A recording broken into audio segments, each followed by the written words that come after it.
اللهم صل على محمد وآل محمد.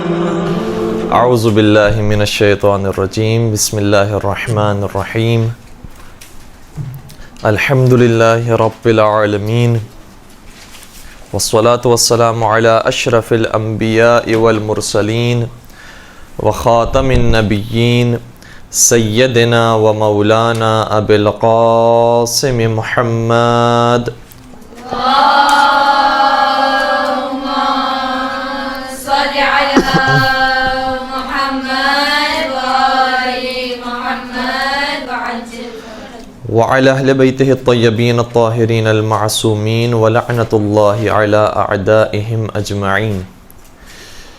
چھٹے امام جعفر صادق علیہ الصلوۃ والسلام کی شہادت کی مناسبت سے آج کی ہماری گفتگو ہوگی. اور گزشتہ ہفتے بھی چونکہ 15 شوال کی بھی ایک تاریخ ہے، 25 شوال کی بھی ایک تاریخ ہے کہ جو چھٹے امام کی منقول ہوئی ہے، لہٰذا دونوں مناسبتوں کا خیال رکھتے ہوئے دونوں ہفتوں میں چھٹے امام کی سیرت پر کچھ گفتگو کرنے کی کوشش کی گئی اور آج بھی کوشش کی جائے گی. وقت کافی نکل چکا ہے، لہٰذا میں ان مطالب کو دیکھ رہا ہوں کہ جو ضروری ہیں کہ آپ کی خدمت بیان کیے جائیں. شاید آج کی جو کلاس ہے اس میں جن طالبات نے شرکت کی ہے وہ پہلی دفعہ شرکت کی ہے. پرانا درس شاید انہوں نے نہیں سنا ہے. درست کہہ رہا ہوں میں؟ اچھا، مقام مختلف ہوا ہے، مکین وہی ہیں، تو پھر اس کے لیے اس حوالے سے آسانی ہو جائے گی مجھے گفتگو کرنے میں کہ چھٹے امام کی جو سیاسی صورتحال تھی ان کے زمانے کی، وہ آپ کی خدمت بیان کی تھی کہ بنی امیہ کا دور ختم ہو رہا ہے، بنی عباس کا دور شروع ہو رہا ہے، اور اس دوران جو امام کو فرصت ملی ہے، امام نے روبرو ان کا مقابلہ نہیں کیا بلکہ پشت بپشت رہ کر مقابلہ کیا. یہ دو اصطلاحات گزشتہ ہفتے استعمال کی تھیں اور اسی سے میں اپنی بات کو شروع کروں گا کہ امام کی جو شہادت ہوئی ہے وہ سن 148 ہجری میں ہوئی ہے، 148 ہجری میں، اور بنی عباس کی جب حکومت قائم ہوئی ہے تو وہ سن 132 ہجری میں ہوئی ہے، 132 ہجری میں. یہ جو پیریڈ ہے تقریباً 16 برس کا،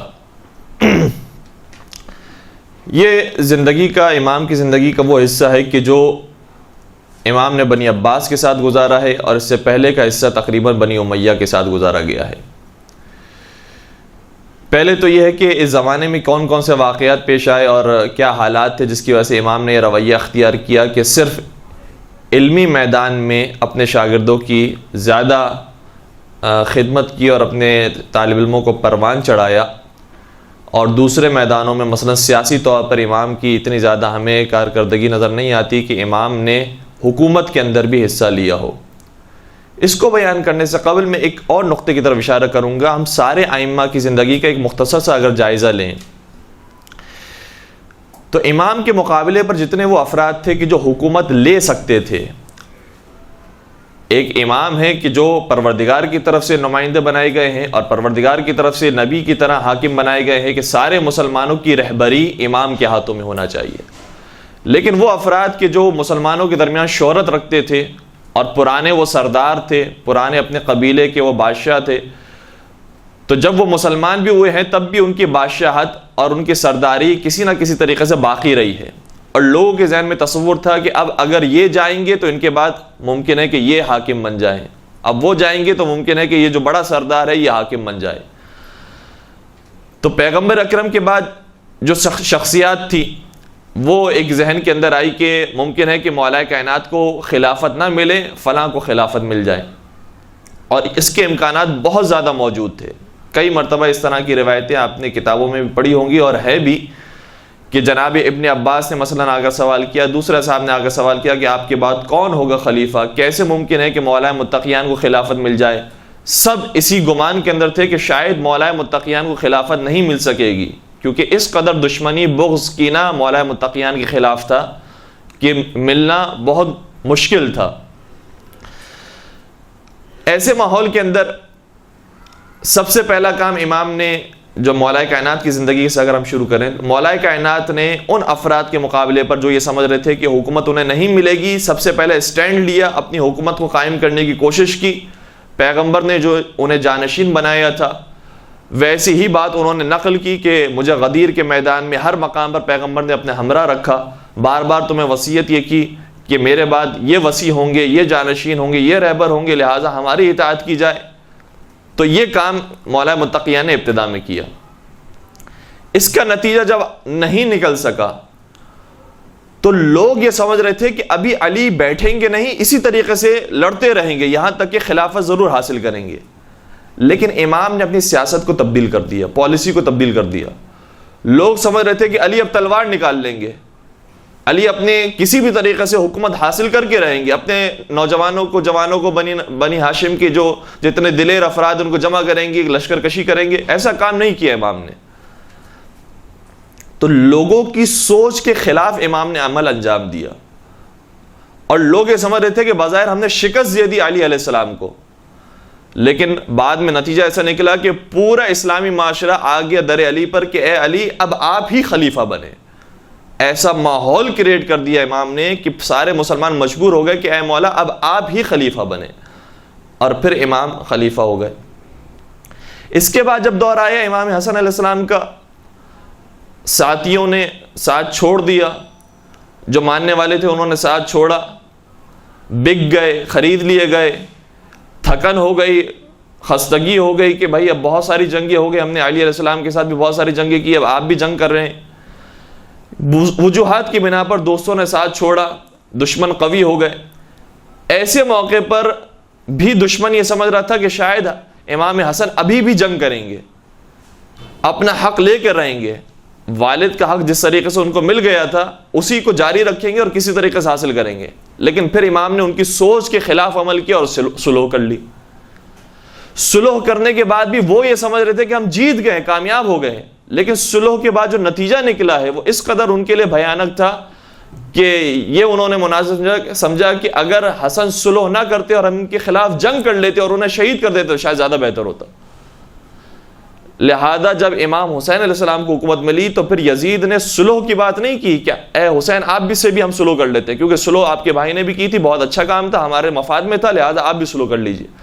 وہ سمجھ رہے تھے کہ صلح کے بعد شکست پھر دوبارہ سے انہی کو ملی ہے، لہذا اب صلح نہیں کرنی، اب آپ بیعت کر لیجئے یا آپ کو ہم موت دے دیں گے یا آپ کو قتل کر دیں گے۔ ایسے موقع پر بھی شاید یزید یہ سمجھ رہا ہو کہ قتل جو ہے وہ بہت بڑی چیز ہے، ممکن ہے کہ امام حسن کی طرح امام حسین بھی کوئی نہ کوئی راستہ اختیار کرے اور زندہ رہیں، لیکن وہاں پر امام حسین نے پھر ان کی سوچ کے خلاف خروج کا راستہ اختیار کیا، مدینہ سے خارج ہوا، مکہ کی طرف گئے اور پھر اس کے بعد کوفہ کے راستے کی طرف تھے اور کربلا کی طرف آئے، جنگ ہو گئی۔ یہ میں بار بار ایک نقطے کی طرف اشارہ کرنا چاہ رہا ہوں، وہ یہ ہے کہ جو اس زمانے کے سیاست مندان لوگ تھے، سیاست مدار لوگ تھے، سیاست مند افراد تھے، جو وہ سوچ رہے تھے کہ امام کی سیاست اب ایسے ہونے والی ہے، بالکل اس کے خلاف امام کی سیاست ہوتی تھی، اور امام اس پالیسی کو اپناتے تھے جو ان کے تصور میں بھی نہیں ہوتی تھی۔ اس کا فائدہ کیا ہوتا تھا؟ اس کا فائدہ ہوتا تھا کہ وہ سمجھ رہے ہوتے تھے کہ امام شاید اس راستے سے آئیں گے تاکہ امام کو کامیابی نصیب ہو، امام تو اس راستے کو چھوڑ کر کسی اور راستے سے آ رہے ہیں، بظاہر لگ رہا ہے کہ امام کو شکست نصیب ہوگی، شکست ملے گی۔ وہ سمجھ رہے ہوتے تھے کہ شکست کھا گئے امام، لیکن کچھ عرصے کے بعد سمجھتے تھے کہ نہیں، امام کا راستہ بالکل صحیح راستہ تھا، ہم حقیقت میں شکست کھا گئے، امام کو فتح حاصل ہو گئی، اور پھر وہ راستہ تبدیل کرتے تھے۔ لہذا پہلے امام سے انہوں نے خلافت چرائی، خلافت چھینی، دنیا مجبور ہو گئے دوبارہ خلافت دے دی۔ دوسرے امام سے یہ چاہ رہے تھے کہ جنگ کریں تاکہ امام کو شہید کر دیں، امام نے جنگ کرنے کی وجہ صلح کر لی۔ تیسرے امام سے یہ چاہ رہے تھے کہ صلح ہی کو جاری رکھیں یا صلح سے بھی کوئی آسان صورت بنتی ہو جیسے بیعت کی صورت وہ حاصل کر لیں، امام نے جنگ کا راستہ اختیار کر لیا۔ جب امام سجاد کی زندگی کو ہم دیکھتے ہیں تو محسوس ہوتا ہے کہ سب کے سب مارے گئے ہیں کربلا کے میدان میں، اب امام سجاد بھی شاید کسی طریقے سے جنگ کریں گے اور شہید ہو جائیں گے، لیکن امام نے جنگ نہیں کی، شہید نہیں ہوئے، امام زندہ رہے۔ اور لوگ یہ سمجھ رہے تھے کہ کربلا کے واقعے کے بعد جو پوری دنیا اتنا شور مچا رہی ہے کہ نواز رسول کو شہید کر دیا گیا، یزید ملعون ہے اور یہ ہے وہ ہے، ایسے موقع پر امام سجاد خاموش ہے، اور مدینہ کے اندر کبھی دعائیں جو صحیفہ کاملہ کے اندر ہمیں نظر آتی ہے، دعاؤں کے ذریعے کبھی اپنے پیغام کو پہنچا رہے ہیں، کبھی غلاموں کو کنیزوں کو خریدتے ہیں اور انہیں پھر آزاد کرتے ہیں تربیت کرنے کے بعد، اس طریقے سے پیغام عام کر رہے ہیں، اور لوگ سمجھ رہے ہیں کہ امام سجاد شکست کھا گئے۔ تو جو پالیسی لوگوں کے ذہنوں میں تھی اس کے بالکل برخلاف امام عمل کرتے جا رہے تھے، اور لوگ یہ سمجھ رہے تھے کہ شکست کھا رہے ہیں۔ حقیقت میں یہی راستہ وہ تھا کہ جو امام کی فتح یابی کا اور کامیابی کا راستہ تھا۔ پانچویں امام کے زمانے میں اور چھٹے امام کے زمانے میں بھی صورتحال یہ پیدا ہوئی کہ بنی ہاشم اور بنی عباس کے لوگ وہ یہ کہہ رہے تھے کہ اب کربلا کا واقعہ ہو چکا، واقعہ ہررا ہو چکا، مدینہ کے اندر مکہ کے اندر لوگوں کو شہید کیا جا چکا، خانہ کعبہ ڈھایا جا چکا، اب بنی امیہ کو ہٹا دیا جائے اور اب بنی ہاشم آئیں حکومت کرنے کے لیے۔ یہ لوگوں کے ذہن کے اندر تھا کہ اب بنی ہاشم آئیں گے حکومت کرنے کے لیے، لیکن امام نے حکومت کے راستے کو اختیار نہیں کیا بلکہ لوگوں کے علمی معیار کو بلند کرنے کی کوشش کی۔ اور شاید اس زمانے میں لوگ یہ سمجھ رہے تھے کہ امام کیا کام کر رہے ہیں، یہ علمی طور پر اگر یہ بلند بھی ہو جائیں گے تو کیا فائدہ حاصل ہوگا، حکومت تو پھر ظالموں کے ہاتھوں میں رہے گی۔ لیکن یہ نہیں دیکھ رہے تھے کہ اگر یہ تربیت نہیں ہوگی تو حقیقی دین ختم ہو جائے گا۔ امام اگر حکومت کے لیے کوشش کرنا شروع کر دیں اور حکومت کے لیے اپنے چاہنے والوں کو ضائع کر دیں تو پھر جو حقیقی دین ہے وہ ایسے ایسے ختم ہو جائے گا اور بالکل شریعت محمدی مٹ جائے گی۔ چنانچہ شریعت محمدی کو باقی رکھنے کے لیے علمی سطح کو بلند کیا گیا، نہ کہ حکومت کو حاصل کیا گیا۔ پھر ساتویں امام کے زمانے میں امام کو قید خانے میں ڈالا۔ قید خانے کے اندر بھی جو قید خانے کے اندر افراد تھے اور آتے جاتے تھے امام کی سیرت سے اتنا متاثر ہوتے تھے کہ بار بار ان کے اندر انقلاب پیدا ہوا، امام کے شیعہ بنے، چاہنے والے بنے، حتیٰ جو زندان بان ہوتے تھے جو بطور خاص معین کیے جاتے تھے کہ انہیں اذیت پہنچانے کا کام کریں آپ، وہ افراد منقلب ہوتے تھے۔ اور جب حاکم وقت یہ حکم دیتا تھا کہ زہر دے کر شہید کرو تو ان کا جواب یہ ہوتا تھا ہم کیسے زہر دیں اس آدمی کو کہ جو صبح کو روزے رکھتا ہے رات میں نمازیں پڑھتا ہے۔ تو زندان کے اندر بھی لوگ یہ سمجھ رہے تھے، جو بڑے بڑے سیاست مندان افراد ہیں وہ یہ سمجھ رہے تھے کہ امام تو اب زندان کے اندر ہیں، اب ان کی جو امامت ہے اور خلافت ہے یہ سارا ان کے ہاتھوں سے نکل گیا سارا سلسلہ، لیکن اس کے باوجود امام نے وہاں پر بھی اپنا کام جاری رکھا۔ پھر حکومت مجبور ہوتی ہے کہ آٹھویں امام کا جب زمانہ آیا کہ انہیں پھر حکومت کے اندر شامل کیا جائے، اب اس طریقے سے امام کو استعمال کیا جائے۔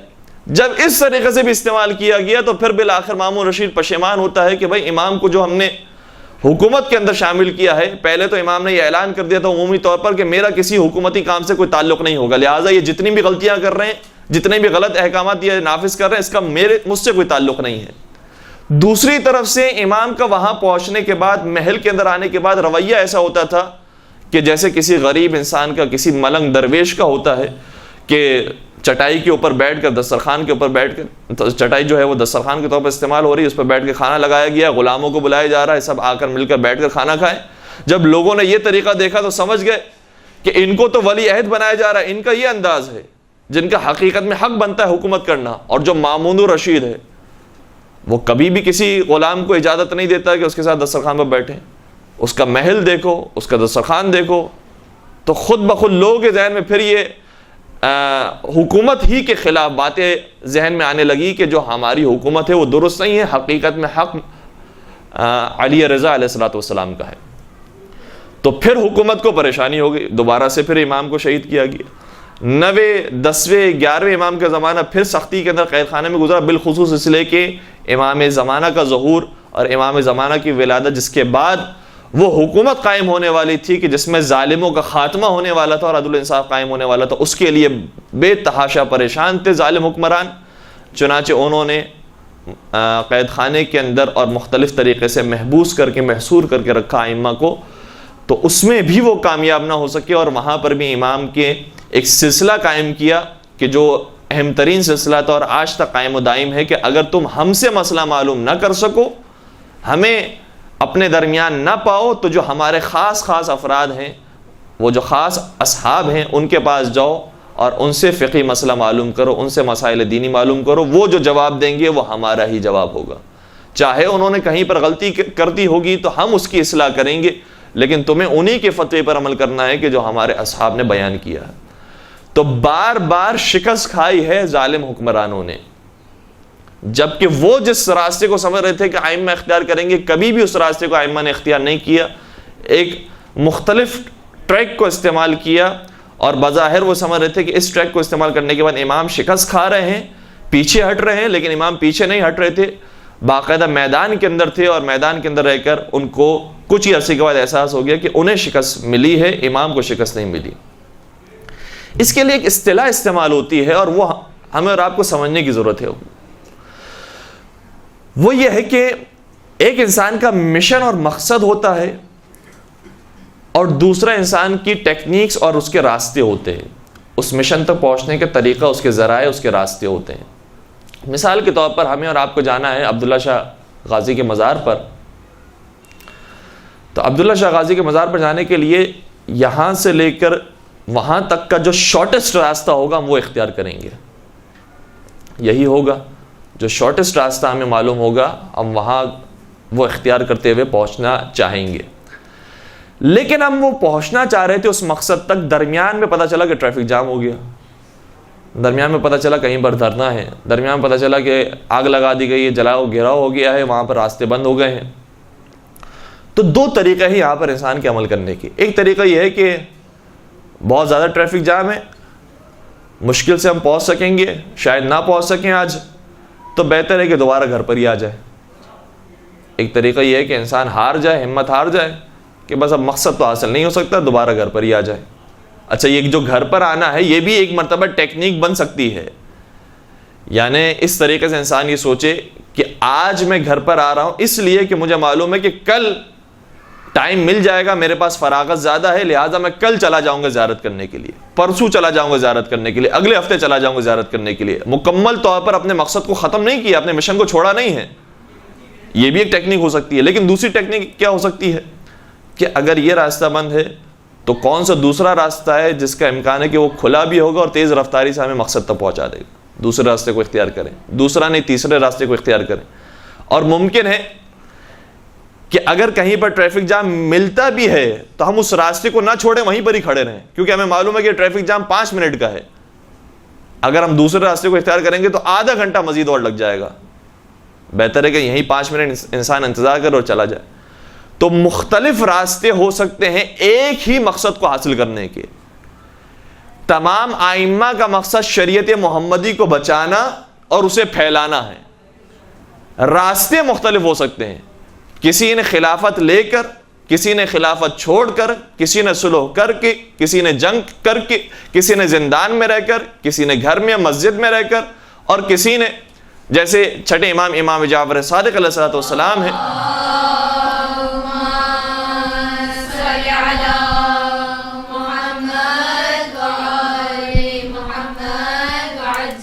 منبر پر آ کر علمی طور پر مضبوط کیا ہے افراد کو تاکہ شریعت محمدی باقی رہے۔ سب کا مقصد ایک ہی ہے کہ شریعت محمدی باقی رہے، دین اسلام باقی رہے، دین اسلام رواج پائے، پھیلے، لیکن راستے مختلف استعمال کیے ہیں۔ آج بھی ہمارا اور آپ کا ایک ہی مقصد ہے کہ مکتب اہل بیت عام ہو، مکتب اہل بیت کی حفاظت ہو، یہی دو مقصد ہے، یا اس کا دفاع ہو، جب کوئی حملہ کرتا ہے تو اس کا دفاع ہم کریں، اور دفاع کرنے کے ساتھ ساتھ اسے پھیلائیں، لوگوں کے درمیان منتشر کریں۔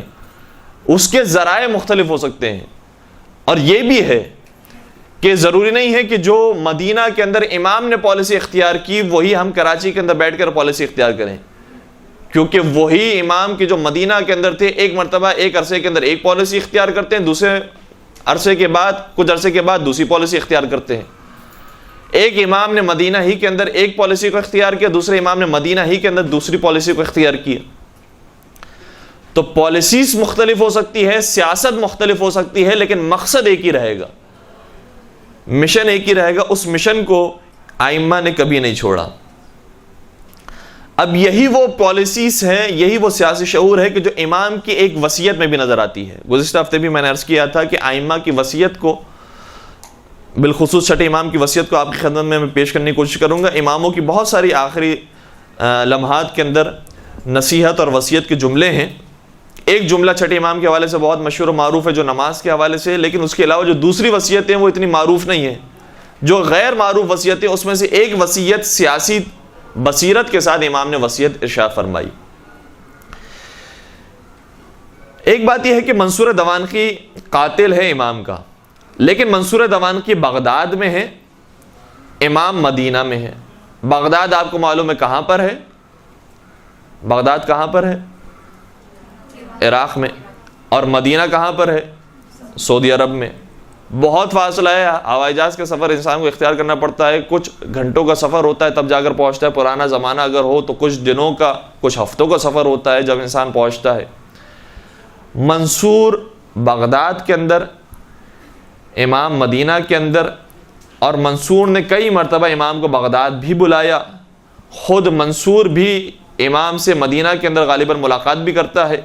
جتنی بھی اس نے ملاقاتیں کی ہیں، ہر مرتبہ اس کا یہ طریقہ ہوتا تھا کہ امام کو ڈرانے دھمکانے کی کوشش کرتا تھا کہ امام، اے جعفر صادق، آپ حکومتی معاملات سے دور رہیں، آپ فوج تیار نہ کریں، آپ پیسے جمع نہ کریں، اور اگر آپ نے کام کیا تو یہ آپ کے اوپر یعنی مظالم ڈھائے جائیں گے، یہ آپ کو شکنجے دیے جائیں گے، یہ سختیاں آپ کے ساتھ کی جائیں گی۔ اور کئی مرتبہ قاتلانہ حملے کروائے ہیں اور خود بھی کیے، بے شمار آپ کو مثالیں اس کی مل جائیں گی۔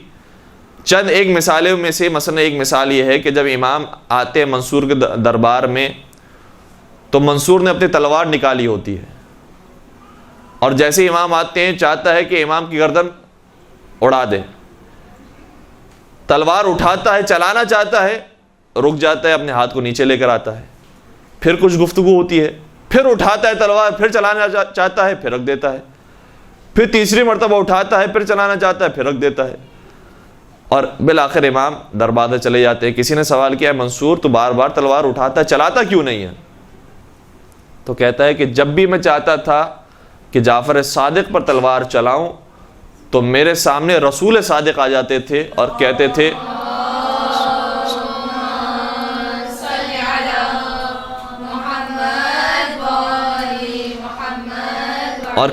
اے منصور، اگر تو نے میرے اس فرزند کو شہید کیا تو میں تجھے اس تلوار سے قتل کر دوں گا۔ لہذا میں گھبرا جاتا تھا، ہیبت مجھ پہ طاری ہو جاتی تھی اور میں کام نہیں کر سکا۔ ایک مرتبہ باقاعدہ امام کے اوپر تلوار چلا کر امام کو شہید کر دیا، اور جو قاتل تھا وہ یہ رپورٹ لے کر آیا کہ میں نے باقاعدہ امام کے جسم کے اعضاء کے ٹکڑے ٹکڑے کر دیے۔ اگلے دن امام صحیح و سالم جسم کے ساتھ منصور کے سامنے آ جاتے ہیں۔ تو کئی مرتبہ اس نے یہ کوشش کی کہ امام کو شہید کرے، امام کو قتل کرے، لیکن یہ کام نہیں کر سکا، اور بہرحال اس کے اندر مصلحتیں بہت ساری ہوتی ہیں۔ لیکن جب شہادت بالآخر ہو گئی امام کی سن 148 ہجری میں، تو اب منصور کا کیا طریقہ ہے؟ منصور بھی بہت بڑا سیاست مدار انسان ہے۔ راوی یہ کہتا ہے کہ جب میں منصور کے پاس پہنچا، مجھے بلایا گیا، کسی کو بھیجا اور کہا کہ فلاں شخص کو بلایا جائے، میں گیا۔ یہ روایت کتاب کافی کے اندر موجود ہے، اگر اس کا ریفرنس بھی لکھنا چاہیں تو کتاب کافی جو چاپ اسلامیہ ہے اس کی جلد نمبر 1 صفحہ نمبر 310 پر حدیث نمبر 13، اور اگر پوری کافی کو دیکھا جائے تو حدیث نمبر 813 بنتی ہے۔ اس روایت کے اندر یہ موجود ہے کہ راوی کہتا ہے کہ مجھے بلایا منصور دوانقی نے، میں پہنچا اس کے محل میں۔ جیسے ہی محل میں پہنچا، ہر طرف اندھیرا تھا، ایک شمع اس نے روشن کی ہوئی تھی، ہاتھ میں خط تھا، اور جیسے ہی میں پہنچا میں نے سلام کیا۔ جواب سلام تو اس روایت میں ذکر نہیں ہے، یہ ذکر ہے کہ جیسے ہی میں نے سلام کیا اس نے وہ خط میری طرف پھینکا اور دھاڑے مار کر رونے لگا، گریہ کرنے لگا، اور کہتا ہے کہ شہید کر دیا گیا جعفر صادق کو، قتل کر دیا گیا جعفر صادق کو، اور 3 مرتبہ کہا انا للہ و انا الیہ راجعون۔ کون کہہ رہا ہے؟ کون کہہ رہا ہے؟ منصور دوانقی جو قاتل ہے امام کا، وہ کہہ رہا ہے انا للہ و انا الیہ راجعون، انا للہ و انا الیہ راجعون، انا للہ و انا الیہ راجعون۔ ہائے جعفر صادق کو مار دیا گیا، کتنے عظیم ہستی کو مار دیا گیا، بلکہ اس نے استعمال نہیں کیا، قتل کی بات نہیں کی، اس نے کہا کہ انتقال ہو گیا جعفر صادق کا، طبعی موت، مر گئے جعفر صادق، اور کتنے دکھ اور افسوس کی بات ہے۔ اور میں یہ جاننا چاہتا ہوں کہ جعفر صادق کے بعد ان کا وصی کون ہے؟ چنانچہ تم ایک خط لکھو اور بھیجو حاکم مدینہ کو کہ معلوم کریں کہ جعفر صادق نے کوئی اپنا وصی بھی مقرر کیا ہے، اپنا جانشین بنایا ہے۔ یہ کہتا ہے کہ کچھ دنوں کے بعد جب میں پہنچا، وہ خط لکھا میں نے، اور خط لکھنے کے بعد جب جواب آیا اور پھر دوبارہ میں منصور دوانقی کے پاس پہنچا تو منصور دوانقی نے کہا کہ خط کا جواب آ گیا، اور عجیب جواب اس کے اندر موجود ہے۔ حاکم مدینہ یہ کہتا ہے کہ جعفر صادق نے اپنا وصی بنایا ہے، لیکن ایک شخص کو نہیں بنایا ہے، 5 افراد کو بنایا ہے۔ اور میں نے کہا تھا حاکم مدینہ سے کہ جس کو بھی وصی بنایا ہو اسے فوراً قتل کر دو، اور سب سے پہلے ان اوصیاء میں میرا نام لکھا تھا، یعنی یہ لکھا تھا جعفر صادق نے کہ میرا وصی منصور دوانقی ہے۔ دوسرا نام جو لکھا تھا وہ حاکم مدینہ ہی کا لکھا تھا۔ دوسرا وصی محمد ابن سلیمان ہے۔ تیسرا وصی عبداللہ جو امام کے فرزند افتحی عبداللہ افتحی وہ ہیں۔ چوتھے امام موسیٰ کاظم علیہ السلام ہیں، اور پانچویں جناب حمیدہ خاتون۔ صلی علی محمد وآل محمد وعجل۔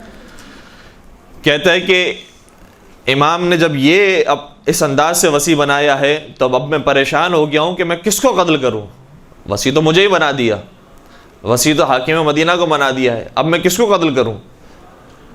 لہٰذا امام کے پاس صرف وہ دولت نہیں ہے کہ امام کے در سے عبادتیں ملتی ہیں، زہد و تقوی ملتا ہے، یا امام کے در سے علمی جوہر ملتے ہیں، نہیں، امام کے دروازے سے سیاست مداری بھی ملتی ہے، امامت کے در سے اجتماعی معاملات میں سمجھداری بھی ملتی ہے کہ انسان کو کس راستے کو اختیار کرنا چاہیے۔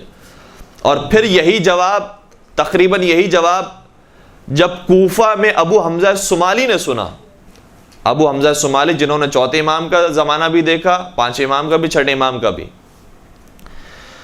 ابو حمزہ الصومالی جب کوفے میں موجود تھے، ایک شخص یہ کہتا ہے کہ میں کچھ خمس وغیرہ کے یا کچھ اموال، میرے خیال سے ذہن میں جو مجھے روایت آ رہی ہے، اور یہ روایت بھی کتاب الخرائج والجرائح میں جلد نمبر 1 صفحہ نمبر 328 میں لکھی ہے۔ راوی کہتا ہے جب میں پہنچا کوفہ کے اندر تو ایک شیخ موجود تھے، وہ سب کو درس دے رہے تھے، مکتب اہل بیت کے بارے میں احادیث بیان کر رہے تھے۔ جب میں ان کے پاس پہنچا تو ایک شخص آیا خبر لے کر کہ جعفر صادق کو قتل کر دیا گیا یا ان کا انتقال ہو گیا۔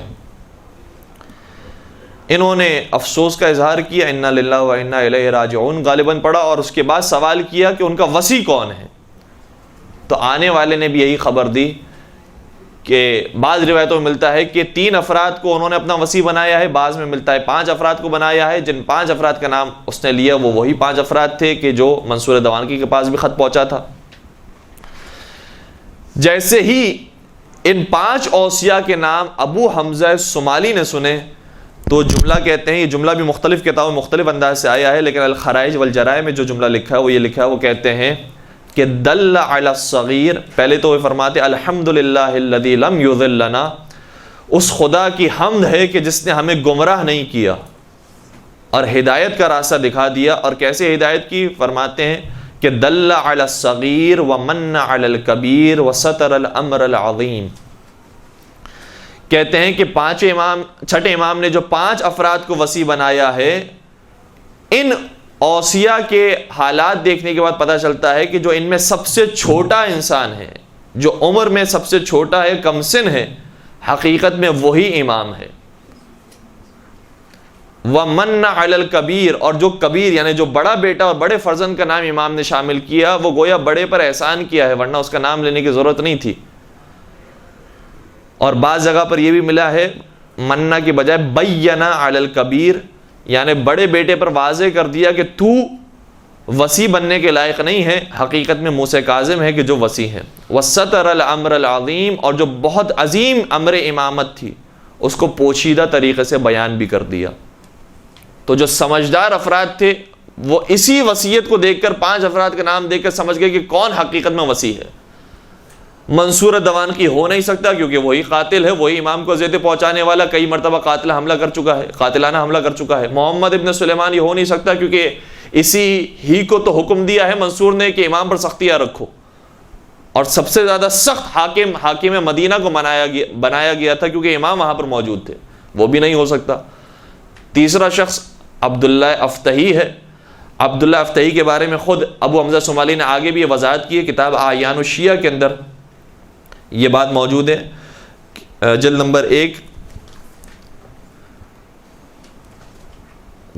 صفحہ نمبر 677 کے اندر ابو حمزہ صومالی ہی کا جملہ محسن الامین نے لکھا ہے۔ وہ کہتے ہیں کہ ابو حمزہ صومالی نے کہا کہ عبداللہ افتحی اس لیے امام نہیں ہو سکتا کیونکہ اس کے اندر 2 خامیاں موجود ہیں۔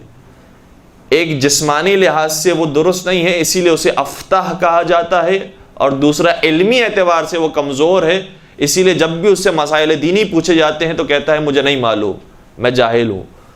تو وہ جو جاہل ہو وہ امام نہیں بن سکتا۔ لہذا عبداللہ افتحی اگر امام بننے کے قابل ہوتے تو امام پھر اپنے چھوٹے فرزند کا نام نہیں لیتے۔ چھوٹے فرزند کا نام لینا خود اس بات پر دلیل ہے کہ بڑا فرزند اس لائق نہیں ہے کہ وہ امام بن سکے۔ اور پھر خاتون کبھی بھی امام یا نبی نہیں ہو سکتی، لہذا یہ معلوم ہو گیا کہ حمیدہ خاتون جو ان کی زوجہ ہیں وہ بھی وصی نہیں ہیں، بلکہ سات امام امام موسیٰ کاظم علیہ السلام وہ ہیں کہ جو وصی ہیں۔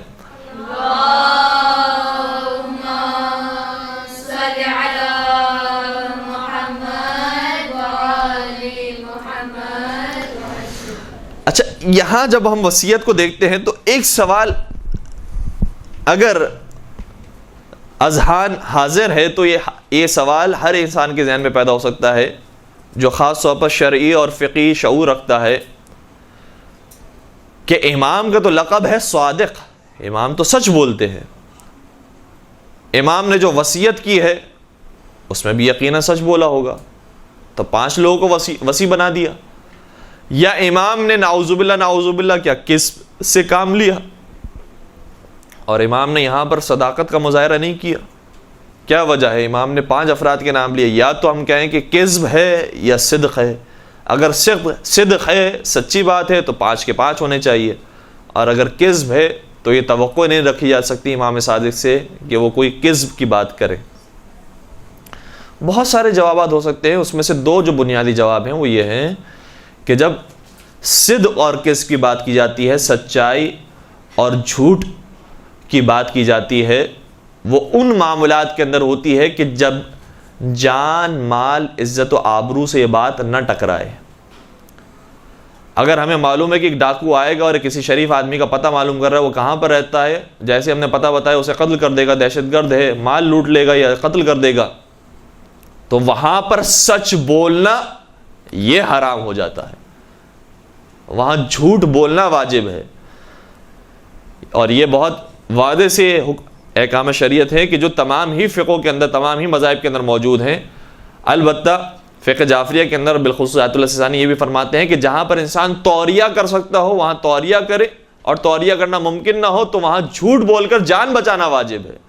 اگر وہاں سچ بول دیا تو انسان نے حرام کام کیا ہے شریعت محمدی کی نگاہ میں بھی، اور انسانی جو حقوق ہیں، انسانی جو اخلاقیات ہیں اس کے مطابق بھی۔ اگر کسی بے دین شخص سے بھی پوچھا جائے، یورپ امریکہ میں رہنے والے سے بھی پوچھا جائے کہ ایسے موقع پر سچ بولنا چاہیے جھوٹ بولنا چاہیے، تو سب کے سب یہ کہیں گے کہ ایسے موقع پر جھوٹ بول کر جان بچانا ضروری ہے۔ تمہارے سچ بولنے سے جان چلے جائے گی، کسی بڑے انسان کی، کسی شریف انسان کی، کسی محترم انسان کی، لہذا وہاں پر جھوٹ بولنا چاہیے۔ لیکن چونکہ چھٹے امام کے بارے میں ہم یہ نہیں جانتے کہ ان کی نیتوں میں کیا کیا باتیں پوشیدہ تھی۔ جب ایک عام انسان کی ہم نیت نہیں جانتے کہ اس نے یہ جملہ کہا ہے وہ کس وجہ سے کہا ہے، اگر وہ کسی کے بارے میں بتا رہا ہے کہ اس کا ایڈریس یہاں پر نہیں ہے وہاں پر ہے، تو اس کے ذہن میں ممکن ہے یہ بات ہو کہ جس کا ایڈریس میں بتا رہا ہوں یہاں پر نہیں وہاں پر ہے وہ کوئی اور آدمی ہے، جس کا ایڈریس تم پوچھ رہے ہو وہ کوئی اور آدمی ہے، میں نے کسی اور آدمی کا بتا دیا۔ یہ ایک توریہ کا طریقہ ہے۔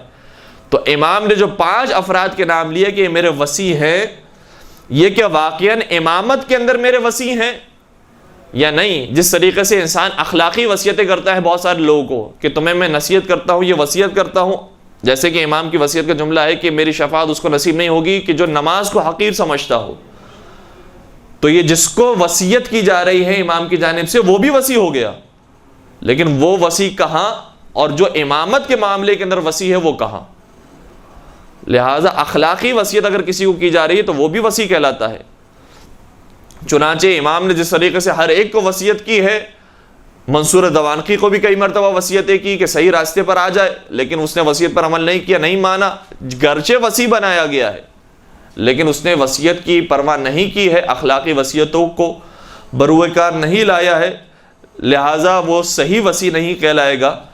اور امام یہاں پر ہم یہی کہیں گے کہ بہت ساری وجوہات ہو سکتی تھی جس کی بنا پر امام نے 5 ناموں کو لیا، اور اگر یہ 5 نام نہیں لیے جاتے تو امامت خطرے میں آ سکتی تھی اور دین اسلام کو خطرہ تھا۔ اب یہاں سے ہم ایک اور موضوع کا آغاز کرتے ہیں کہ وصیتیں اس کے علاوہ اور کیا کیا امام نے بیان فرمائی۔ ایک درود پڑھ دیجیے گا محمد و آل محمد پر۔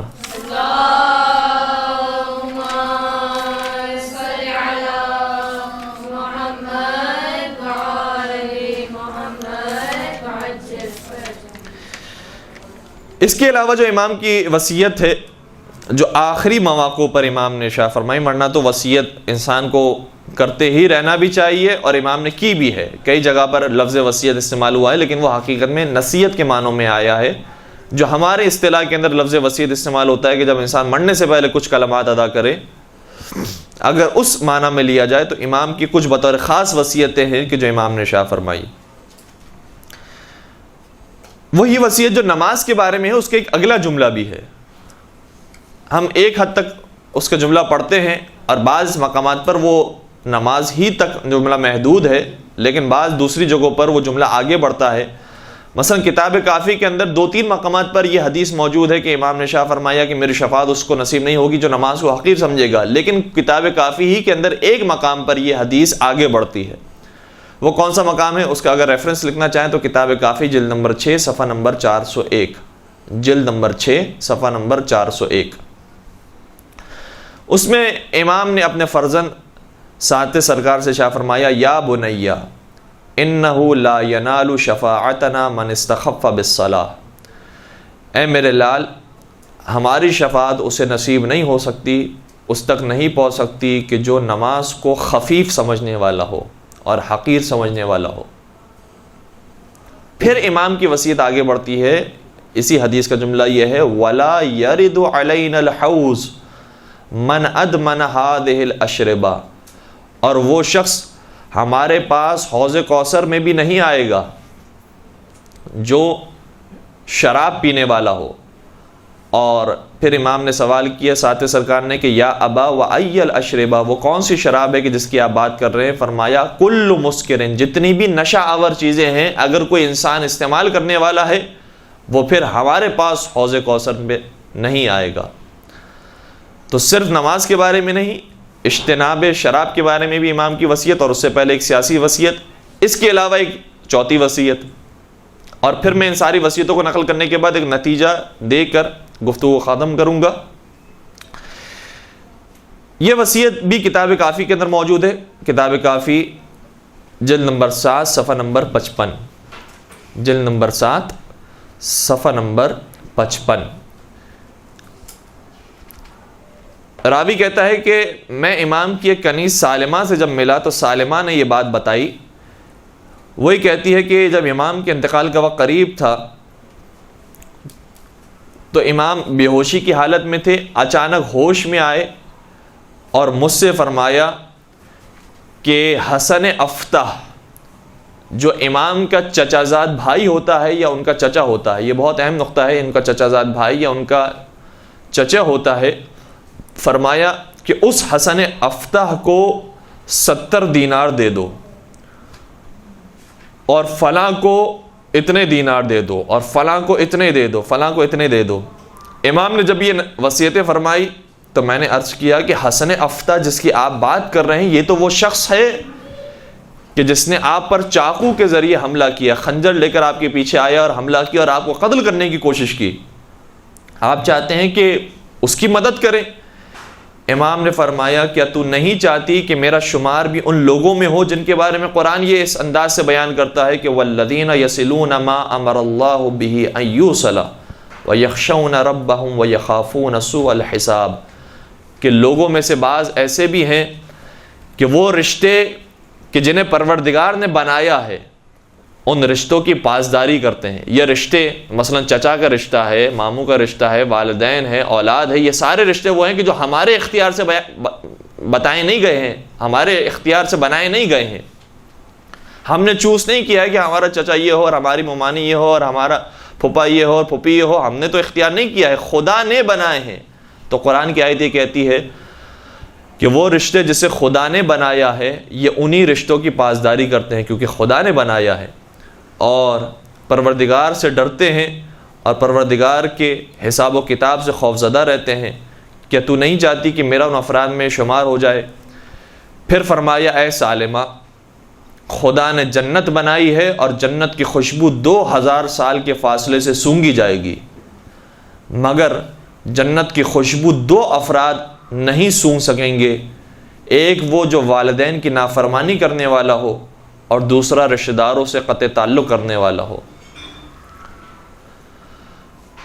چنانچہ امام کی وصیتوں میں سے ایک وصیت نماز کے بارے میں ہے تو ایک اہم وصیت رشتہ داروں سے حسن سلوک کرنے کے بارے میں ہے. بالخصوص اس رشتہ دار کے بارے میں امام نے بطور خاص نام لے کر تذکرہ کیا کہ جو قتل کر رہا تھا، قاتلانہ حملہ کرنے والا تھا.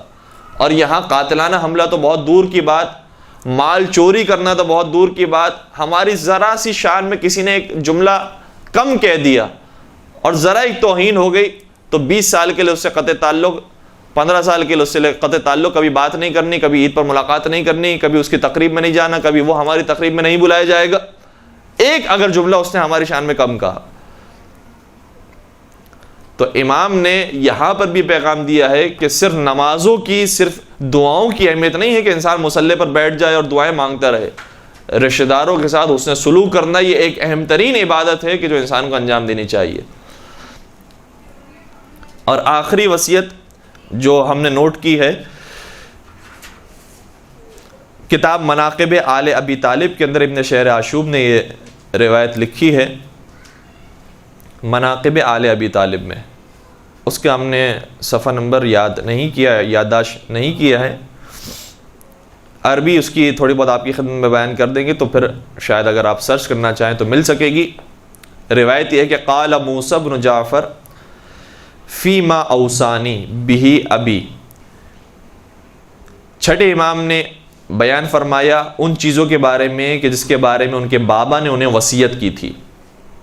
کیا وصیت کی تھی؟ یا بنی اذا انا مت فلا یغسلنی احد غیرک فإن الامام لا یغسلہ الا امام واعلم ان عبد اللہ اخاک سیدعو الناس الى نفسہ فدعہ فإن عمرہ قصیر. چھٹے سرکار نے اپنے بیٹے ساتویں امام سے بیان فرمایا تھا، وصیت یہ کی تھی کہ اے میرے لال، میں مرنے والا ہوں، لہٰذا تمہارے علاوہ کوئی مجھے غسل نہ دے، کیونکہ امام کو امام کے علاوہ کوئی غسل نہیں دیتا.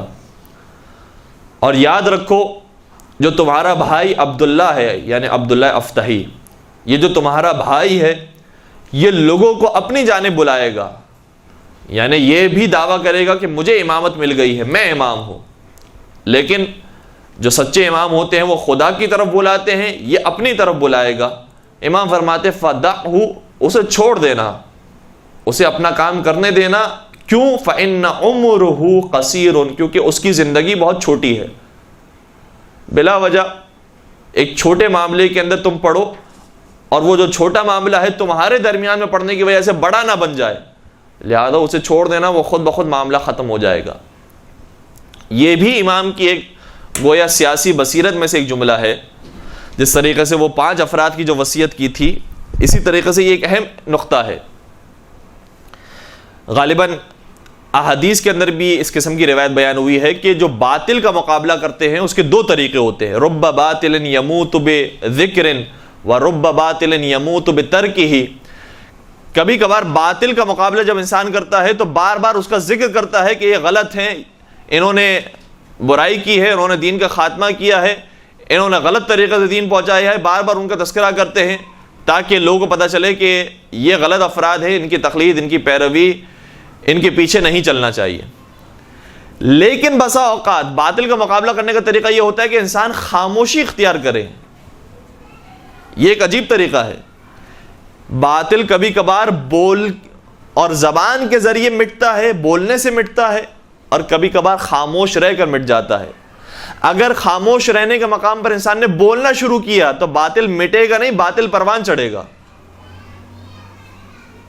بہت سارے ٹی وی پر آنے والے افراد اور مختلف قسم کے نظریات دینے والے افراد ایسے ہوتے ہیں کہ جن کے بارے میں ہم نے ذکر کر دیا، بیان کیا اگر انہیں اپنی محافل اور مجالس کے اندر، تو بلا وجہ وہ بڑے افراد ہو جائیں گے، بلا وجہ لوگ ان کے بارے میں معلوم کریں گے اور تبصرہ کریں گے.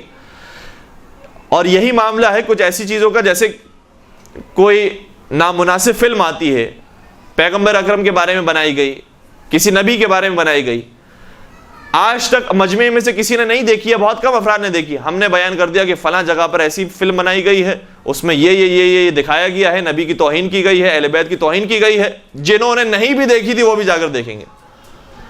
تو اگر انسان خاموش رہتا تو یہ باطل خود بخود دب جاتا اور کسی کو خبر ہی نہ ہوتی کہ یہ کوئی باطل پیدا بھی ہوا تھا اور اس نے کوئی غلط کام بھی کیا تھا، خود بخود ختم ہو جاتا.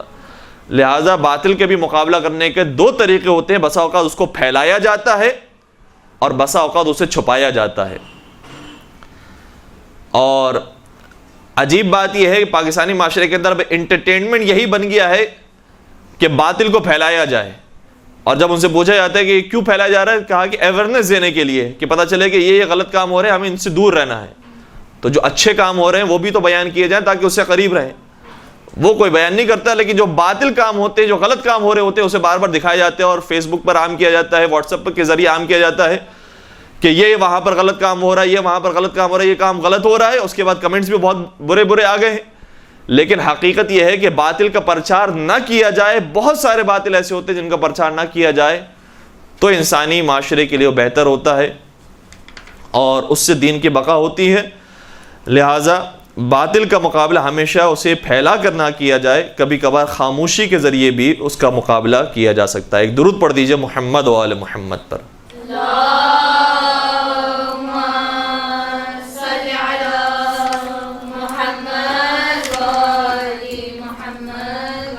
یہ جو وصیتیں آپ کی خدمت بیان کی، اس سے ایک نتیجہ، اور بہت سمپل سا سادہ سا نتیجہ یہ ہے.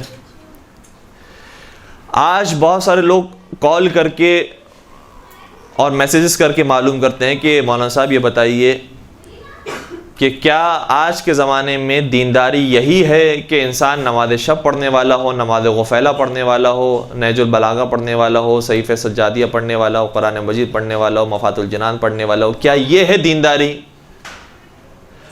اسی طریقے سے بعض افراد فون کرتے ہیں اور یہ کہتے ہیں کہ مولانا صاحب کیا دینداری یہ ہے کہ ہمیں فلاں جلسے میں شرکت کرنی چاہیے، فلاں دھرنے میں بیٹھنا چاہیے، احتجاج میں بیٹھنا چاہیے، وہاں پر بھی شریک ہونا چاہیے، وہاں پر بھی شریک ہونا چاہیے. یہ ہے دینداری؟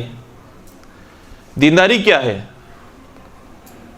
ممبر پر آنے والے جو افراد ہیں، عجیب بات یہ ہے، اور یہ احادیث میں بار بار بیان بھی کی گئی ہے بات، کہ تم اس وقت تک دین خدا کی مدد نہیں کر سکتے جب تک پورے دین کو حاصل نہ کر لو. دین کے تمام جوانب اور تمام حواشی کا اگر تمہیں علم نہ ہو تو تم دین کی مدد نہیں کر رہے، دین کو نقصان پہنچانے کا کام بھی کر سکتے ہو.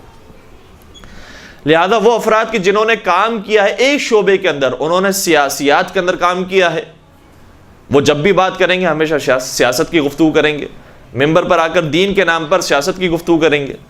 جنہوں نے کام کیا ہے فقہی مسائل کے اندر، عبادات کے اندر، اخلاقیات کے اندر، جب بھی وہ آئیں گے ہمیشہ نماز، روزے، عبادات، دعائیں، مناجات، ان کی بات کریں گے.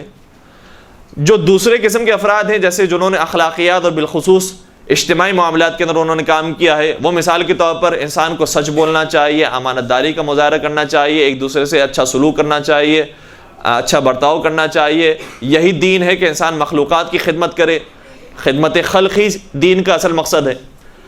تو جس نے جس فیلڈ کے اندر کام کیا ہے، عام طور پر بس وہ اسی فیلڈ ہی کی باتیں بیان کرتا ہے اور یہ کہتا ہے کہ گویا یہی دین ہے، یہی سب سے بڑا نیکی کا کام ہے، یہی سب سے بڑا ثواب کا کام ہے، یہ نہیں کیا تو سارے کام بیکار ہو گئے. جبکہ ائمہ نے بھی کئی مرتبہ اس بات کو بیان کیا، اور یہ بات وصیتوں سے بھی ہمارے سامنے آتی ہیں کہ دین کسی ایک معاملے کا نام نہیں ہے. امام نے جہاں نماز کے بارے میں وصیت کی ہے، ایک واجب کام کے بارے میں وصیت کی ہے، وہاں ایک سب سے بڑے حرام مثلا شراب کے بارے میں بھی وصیت یہ کی کہ اس سے اجتناب کرو. تو واجب بھی ہو، حرام بھی ہو. واجب بھی ہو اور حرام سے بچنا بھی ہو۔ پھر امام کی وصیتوں کے اندر یہ بھی وصیت تھی کہ میرا جانے کے بعد جانشین کون ہوگا۔ ایسے نہیں مسئلے کو چھوڑ دیا کہ بس میں تو نمازوں کا پابند ہوں اور دعائیں مناجات میں کرتا ہوں، علمی طور پر میں نے تربیت کر دی ہے شاگردوں کی، کافی ہے میرے لیے۔ نہیں، میرا جانشین کون ہوگا یہ بہت بڑا مسئلہ ہے، سیاسی طور پر یہی بتانا ہے۔ اسی طریقے سے اپنے رشتہ داروں کے بارے میں بالخصوص وصیت یہ فرمائی کہ فلاں کو اتنے درہم دے دو، فلاں کو اتنے دینار دے دو، اتنے دے دو۔ اس کا مطلب یہ ہوا کہ امام صرف مصلی کے پابند نہیں تھے، بلکہ اجتماعی معاملات میں بھی رشتہ داروں کے ساتھ حسن سلوک، اچھا برتاؤ، یہ بھی امام کی زندگی کے اندر موجود تھا۔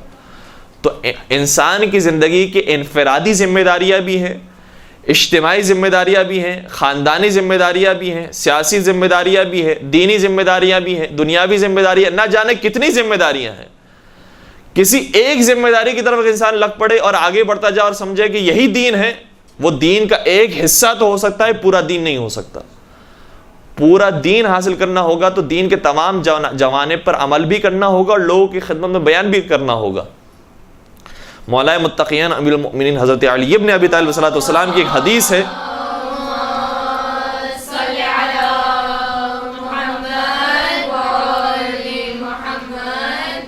جس میں امام نے اپنے بیٹے سے فرمایا یا بنی للمؤمن 3 ساعات، اے میرے لال، مومن کی زندگی میں 3 اوقات ہونے چاہیے، اس کی زندگی 3 حصوں میں تقسیم ہونی چاہیے۔ اب یہ 3 حصوں کا بھی یہ مطلب نہیں ہے کہ برابر سے ہم نے 3 حصے تقسیم کیے، 100% کو 33.33% کے اندر تقسیم کیا کہ بالکل نوٹنگ کے ساتھ ہم چل رہے ہوں، یہ بات نہیں ہے۔